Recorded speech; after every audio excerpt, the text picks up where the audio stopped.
नमस्कार। Study classes में आपका स्वागत है। तो आज हम लेसन प्लान यानी पाठ योजना को देखेंगे। आज का जो विषय है हमारा वह है भूगोल, जबकि जिस टॉपिक यानी जिस प्रकरण पर लेसन प्लान बनाना है वह टॉपिक है ऊर्जा संसाधन, जो कि क्लास 10th की पुस्तक के अंतर्गत आप इस टॉपिक को देख सकते हैं। सामाजिक विज्ञान पुस्तक के अंतर्गत एक पुस्तक आता है जिसका नाम है समकालीन भारत, जो कि ये पुस्तक क्लास 10th के अंतर्गत है और ये भूगोल विषय से संबंधित है। अगर दूसरे क्लास के लिए भी इस टॉपिक पर यानी ऊर्जा संसाधन टॉपिक पर लेसन प्लान बनाना चाहें तो सेम टॉपिक को आप उठा सकते हैं। जैसे कि यहाँ पर जो प्रोसेस है लेसन प्लान की उसी के अनुसार आप बना सकते हैं, चाहे वो आपका 6 क्लास हो, 7 क्लास हो, 8 हो या 9th क्लास हो। अगर लेसन प्लान की और भी वीडियो आप देखना चाहें तो प्लेलिस्ट में जाकर देख सकते हैं। वीडियो के प्लेलिस्ट में आपको बहुत सारी लेसन प्लान की वीडियो देखने के लिए आपको वहां पर मिल जाएगी। तो आइए आज का टॉपिक स्टार्ट करते हैं। लेसन प्लान यानी पाठ योजना आप जब भी बनाने के लिए स्टार्ट करें तो अपनी रजिस्टर की लेफ्ट पेज से इसकी शुरुआत करें। सबसे पहले लिखें विद्यालय का नाम, जिस विद्यालय में आपको पढ़ाने के लिए जाना है। फिर अपना नाम लिखेंगे, यानी कि यहाँ पर है छात्र, अध्यापक या अध्यापिका, तो इसमें अपना नाम लिखेंगे। और उसके बाद है क्रमांक यानी रोल नंबर। उसके बाद विषय में हो जाएगा भूगोल प्रकरण, यानी कि जिस टॉपिक पर आपको लेसन प्लान बनाना है तो यहाँ पर हो जाएगा ऊर्जा संसाधन। किस क्लास के लिए है तो क्लास के अनुसार आप लिखेंगे कितने समय तक पढ़ाना है। तो जो क्लासेस होती है 35 से 40 मिनट की अवधि होती है, तो उसके अनुसार आप यहाँ पर लिखेंगे। किस घंटे में आपको पढ़ाने के लिए मिला है और डेट क्या है और आपका सत्र कौन सा चल रहा है, इन सारे चीज़ों को यहाँ पर आप लिखेंगे। उसके बाद सामान्य उद्देश्य का पॉइंट आता है जिसमें कि हम 5 पॉइंट देखेंगे। ये जो हमारा सामान्य उद्देश्य है विषय से संबंधित उद्देश्य को हम लिखते हैं। जो 5 पॉइंट है विषय से संबंधित उद्देश्य होंगे। जैसे कि हमारा यहाँ पर विषय है भूगोल। यहाँ पर इस बात का ध्यान रखेंगे कि भूगोल विषय के अंतर्गत आपको दूसरे प्रकरण पर भी, जैसे कि यहाँ पर प्रकरण है ऊर्जा संसाधन, तो दूसरे प्रकरण पर भी आपको लेसन प्लान बनाना हो तो सामान्य उद्देश्य में जो पॉइंट है ये सेम डाल सकते हैं, क्योंकि आपका वहाँ पर भी जो विषय से संबंधित उद्देश्य रहेगा सेम होगा, क्योंकि वहाँ पर भी आपका विषय जो रहेगा भूगोल रहेगा। तो यहाँ पर भी हमारा जो विषय है भूगोल, तो इससे संबंधित उद्देश्य को देखेंगे। पहला है छात्रों में भूगोल विषय के प्रति रुचि उत्पन्न करना। दूसरा है छात्रों को भौगोलिक तथ्यों का ज्ञान कराना। तीसरा है छात्रों को भौगोलिक परिस्थिति का ज्ञान कराना। चौथा है छात्रों का सामाजिक व मानसिक विकास करना। और पांचवा है छात्रों को सामाजिक विज्ञान की दैनिक जीवन में उपयोगिता बताना। अब उसके बाद हम विशिष्ट उद्देश्य देखेंगे, जिसमें कि हम प्रकरण से संबंधित उद्देश्य को देखेंगे। जैसे कि यहाँ पर हमारा प्रकरण है ऊर्जा संसाधन, जिसमें हम 5 पॉइंट को देखेंगे। पहला है छात्र ऊर्जा संसाधन के बारे में जान सकेंगे। दूसरा है छात्र ऊर्जा संसाधन के स्रोतों की व्याख्या कर सकेंगे। तीसरा है छात्र ऊर्जा संसाधन का प्रयोग अपने दैनिक जीवन में कर सकेंगे। चौथा है छात्र ऊर्जा संसाधन से संबंधित विषय को चार्ट पेपर द्वारा प्रदर्शित करने का कौशल विकसित कर सकेंगे। और पांचवा है छात्रों में ऊर्जा संसाधन से संबंधित पत्र पत्रिकाओं को पढ़ने की रुचि विकसित हो सकेगी। अब उसके बाद राइट पेज में आएंगे। यहाँ पर लिखेंगे सहायक शिक्षण सामग्री।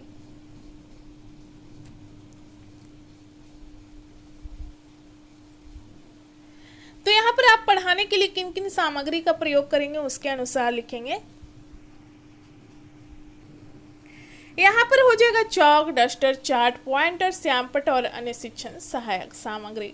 किस विधि का प्रयोग करेंगे तो व्याख्यान सह प्रश्नोत्तर विधि पूर्व ज्ञान में हो जाएगा कि छात्र जो है ऊर्जा संसाधन यानी कि इस टॉपिक के बारे में पहले से थोड़ी बहुत जानकारी रखते हैं।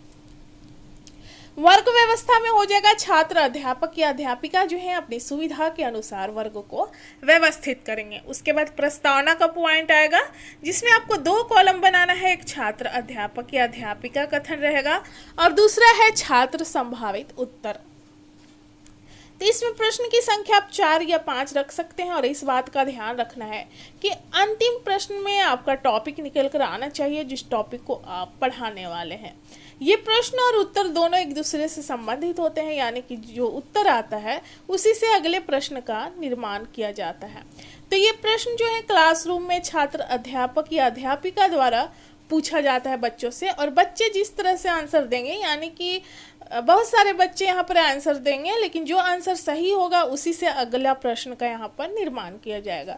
तो जैसे यहाँ पर छात्र अध्यापिका जो है बच्चों से प्रश्न करती हैं कि हम लोग किस ग्रह पर रहते हैं, तो छात्रों के द्वारा उत्तर आता है पृथ्वी पर।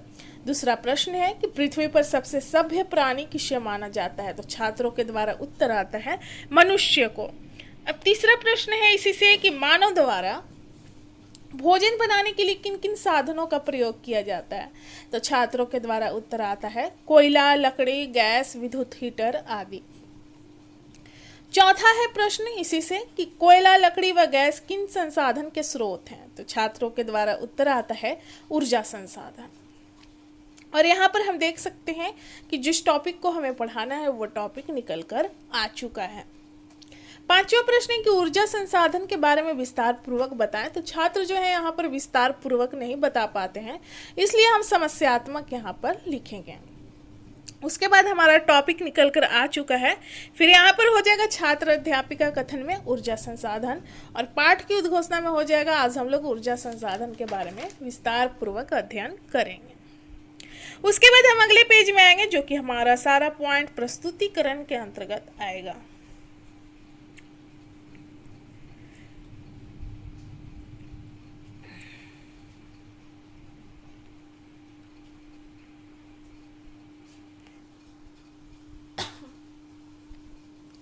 यहाँ पर आपको 4 कॉलम बनाना है।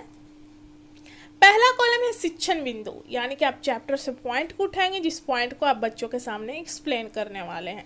दूसरा कॉलम है छात्र अध्यापक या अध्यापिका क्रियाशीलता रहेगा, तो जो एक्सप्लेन करेंगे टॉपिक का उसको यहाँ पर लिखेंगे। और तीसरा है छात्र क्रियाशीलन, यानी कि क्लासरूम में छात्रों का व्यवहार किस तरह से रहेगा उसको लिखेंगे। और चौथा है श्यामपट्ट कार्य, यानी कि ब्लैक बोर्ड वर्क। तो जिस तरह से ब्लैक बोर्ड यूज करते हैं बच्चों को समझाने के लिए, उसी तरह से आप यहाँ पर लिखेंगे। और आप चाहे तो ब्लैक चार्ट पेपर चौथे कॉलम में चिपका सकते हैं, और इस टॉपिक से संबंधित कुछ पिक्चर्स को भी चिपका सकते हैं। क्या होता है कि बच्चे जो हैं चित्र को देखकर, पिक्चर को देखकर टॉपिक को, किसी भी टॉपिक को बहुत जल्दी समझ जाते हैं, तो इसलिए आप चाहें तो खुद से बना सकते हैं या चिपका सकते हैं। तो सबसे पहले हम देखेंगे पॉइंट जो है ऊर्जा संसाधन क्या है।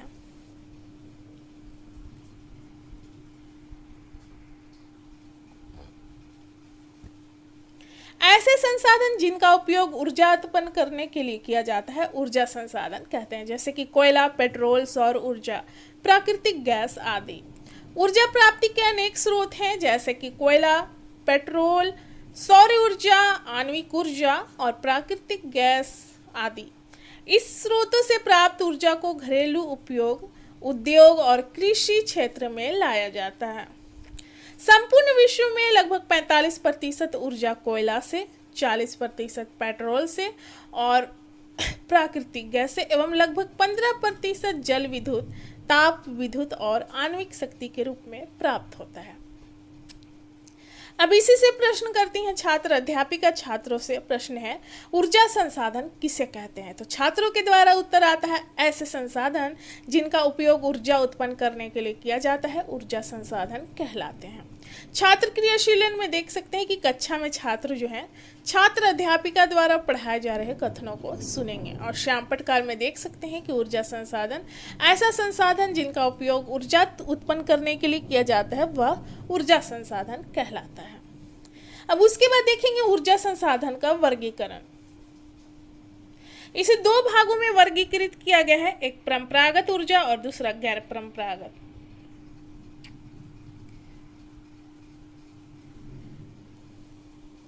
परंपरागत को अनवीकरणीय ऊर्जा भी बोला जाता है और गैर परंपरागत को नवीकरणीय बोला जाता है। तो सबसे पहले हम जानेंगे परंपरागत ऊर्जा के बारे में।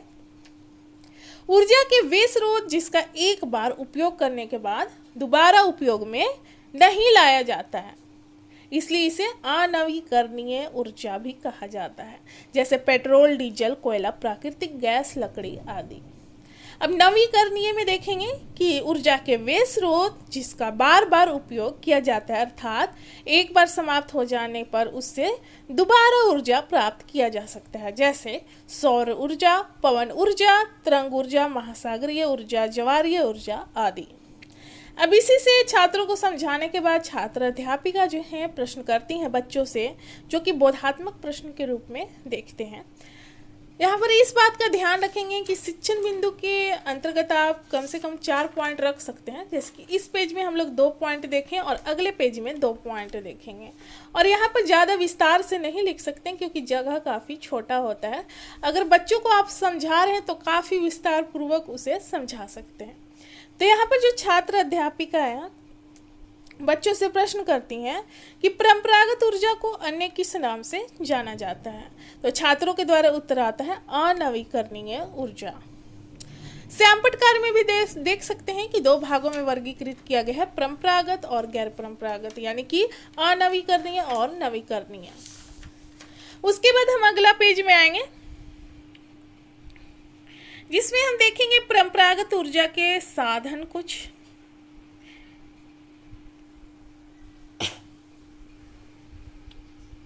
जैसे यहाँ पर परंपरागत ऊर्जा के जो साधन है पेट्रोल, डीजल, कोयला, प्राकृतिक गैस आदि है। तो सबसे पहले हम देखेंगे कोयला के बारे में। भारत में कोयला बहुतायत में पाया जाता है और यह बहुतायत में पाया जाने वाला जीवाश्म ईंधन है। इसका उपयोग ऊर्जा उत्पादन तथा उद्योग और घरेलू जरूरतों के लिए ऊर्जा की आपूर्ति के लिए किया जाता है। दूसरा पॉइंट है पेट्रोल। भारत में कोयले के पश्चात ऊर्जा का दूसरा प्रमुख साधन पेट्रोल या खनिज तेल है। भारत में मुंबई, हाई, गुजरात और असम प्रमुख पेट्रोलियम उत्पादक क्षेत्र हैं। प्राकृतिक गैस जो है पेट्रोलियम के भंडार के साथ पाई जाती है। जब कच्चे तेल को सतह पर लाया जाता है तो यह मुक्त हो जाती है। अब बच्चों के समझाने के बाद छात्र अध्यापिका जो है छात्रों से प्रश्न करती हैं। प्रश्न है, भारत में कोयला का सबसे अधिक उत्पादन कहाँ होता है? तो छात्रों के द्वारा उत्तर आता है छत्तीसगढ़ में। कक्षा में छात्र यहाँ पर अनुशासन बनाए रखेंगे और श्याम पटकार में देख सकते हैं कि जो साधन है परंपरागत ऊर्जा के वो है कोयला, डीजल, पेट्रोल, प्राकृतिक गैस आदि। अब हम देखेंगे गैर परंपरागत ऊर्जा के साधन। सौर ऊर्जा के बारे में देखेंगे। भारत की भौगोलिक स्थिति के कारण यहाँ वर्ष भर सूरज की उपलब्धता रहती है। इसके अंतर्गत सूर्य से प्राप्त ऊर्जा को विद्युत ऊर्जा में परिवर्तित किया जाता है। इस प्रक्रम को फोटोवोल्टिक प्रक्रम कहा जाता है। दूसरा है पवन ऊर्जा। पवन से प्राप्त की जाने वाली गतिज ऊर्जा पवन ऊर्जा कहलाती है। टरबाइन के माध्यम से पवन ऊर्जा को विद्युत ऊर्जा में क्या किया जाता है? परिवर्तित किया जाता है। उसके बाद ज्वारीय ऊर्जा जो है समुद्र में आने वाले उच्च और निम्न ज्वार से प्राप्त ऊर्जा को ज्वारीय ऊर्जा कहा जाता है।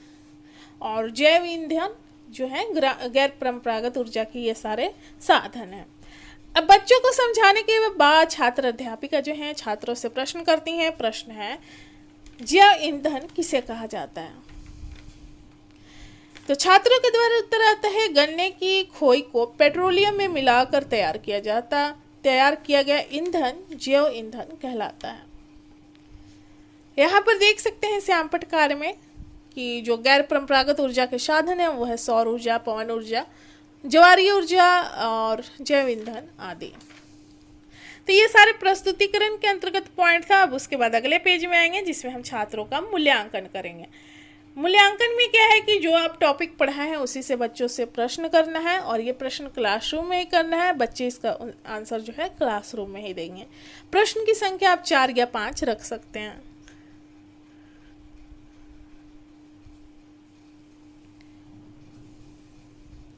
पहला प्रश्न है ऊर्जा संसाधन किसे कहते हैं। दूसरा है ऊर्जा संसाधन को कितने भागों में वर्गीकृत किया गया है।